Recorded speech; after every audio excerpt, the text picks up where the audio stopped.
Hey, what's up? This is Marcus with Machine City Audio. I know it's been a while since I've done a video. Things have been crazy, as we all know. We've been dealing with some stuff, but I am doing well, and I hope everybody else is doing well out there too. Now, I want to talk to you about a new plugin that was just released from Master in the Mix. And anybody that knows that maybe watches my channel knows that I'm a huge fan of Master in the Mix. I have every one of their plugins. And I also follow them on Facebook, Twitter, Instagram, and they put up some useful tips and tricks. I read the books and I watched their videos. So definitely a huge fan, but you should definitely check these guys out. They really know what they're talking about. They have some great tips and tricks that can help you out. Now, they released Bassroom. That's probably the latest plugin that they released before this one. Basically, Bassroom is an EQ for your lower frequencies. So as you can see, it goes from 320 hertz down to about 20 hertz. All right, and so what this is going to do is help you get a tighter, punchier low end, but without it muddying up your mix and without it taking over the mix. So this really helps you control your low end to get a punchier, tighter low end, and more focused low end. So I really do like this plugin. As you can see, they look really a lot alike. Now, if we move on over to Mixroom, and you see this starts at 320 hertz. Up to about 20K. So as you can see, Mixroom is taking over where Bassroom left off. So this is going to help you with those higher frequencies and the mids and things like that. So this is helping you with those. Now, let me close this out. And now we're going to focus on just Mixroom. Now, I will be using Bassroom later, but for now, we're just going to talk about this. Oh, and both of these are resizable, so you can kind of adjust them how you like. Now, I'm not going to go into too much detail about this plugin because they do have a walkthrough video that shows you all the details about the plugin. So I'm just going to kind of go over the basics so you get an idea of how it works, and then I'm going to show you how to use it. All right, so as you can see, there's no bands at the moment. So if you want to add a band, you double click. Pretty easy to use. You drag it back if you want to lower the volume. Pull it forward if you want to raise the volume. If you want to change the Q, then you click where you see this and you drag down and then you drag up, and that's changing the Q. Now, if we click where you see the little bell, now this changes it to a shelf. So now you can change that to a shelf as well. You can use it in mid side mode, and then you can do a combination of mid and side and kind of blend the two together. So that's really cool. So I like the fact that it shows you as you pull the volume back, it moves back further away from you. And then as you pull it forward, it moves closer to you. So that's your hearing perception. So I do like that. You can add quite a few bands, but you can add more depending on the cue and how wide, each band is. So that's going to determine how many bands you can add. Now you can turn off each of the bands individually if you want to, just to see how one is affecting the mix from the other one. You can do that. If we move away from the plugin, you can see how the bands are, but as soon as you click back on it, you can just focus on this band, and if you come down, you just focus on that band or this band. And if you make adjustments to this one, you can see it's not affecting the other bands. They get out of the way of each other.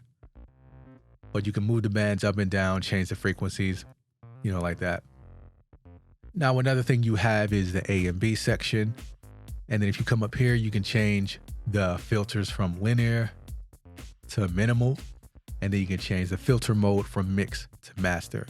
And the mastering mode is going to be a little more gentle because it's meant to be more transparent. All right. And then you can also delete all the bands. Now, if you click where the little speaker is, this is where you can bypass the plugin, but you can also adjust the volume. You'll probably need to make up some gain or take away some depending on what you're doing with the EQ. So you have this right here.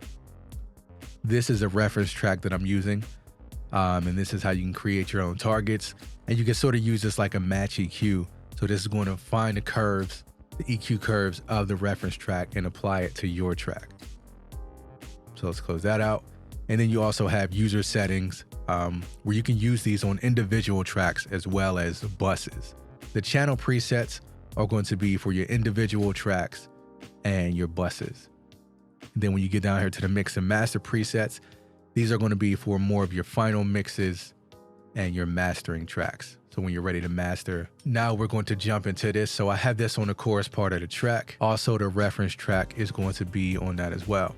Now you won't hear the reference track because I don't want to get a copyright strike. So what we're going to do first is we have the reference track loaded up, and we're going to play the track to set our targets for Mixroom, and then we're going to make the adjustments. Now I also want to point out that as I make these adjustments, keep in mind these are not final written in stone adjustments. Like, you don't have to follow these adjustments directly and keep them like that. Like, these are more so, you know, starting points, and then you still listen on your own with your own ears and listen and see if you want to make any more changes or if you like the changes that are made. All right, so let's get into it.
All right, so let me close these out. And what I want to do now is listen from a different part of the song.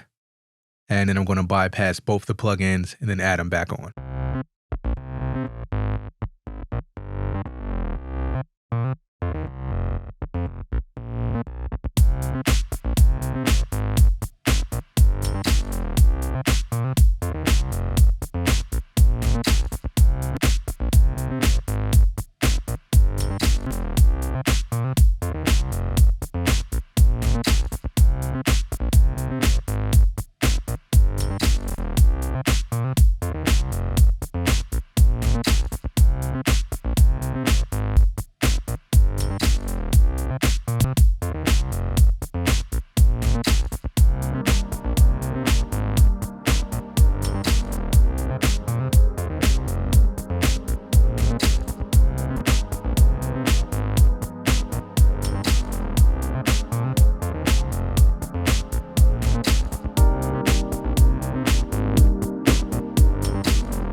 That's pretty much all I have for you today. I just wanted to show you a little bit of what you can do with Mixroom.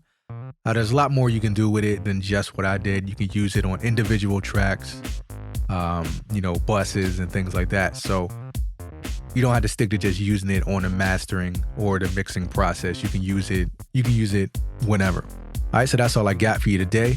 I am Marcus with Machine City Audio. Peace and until next time.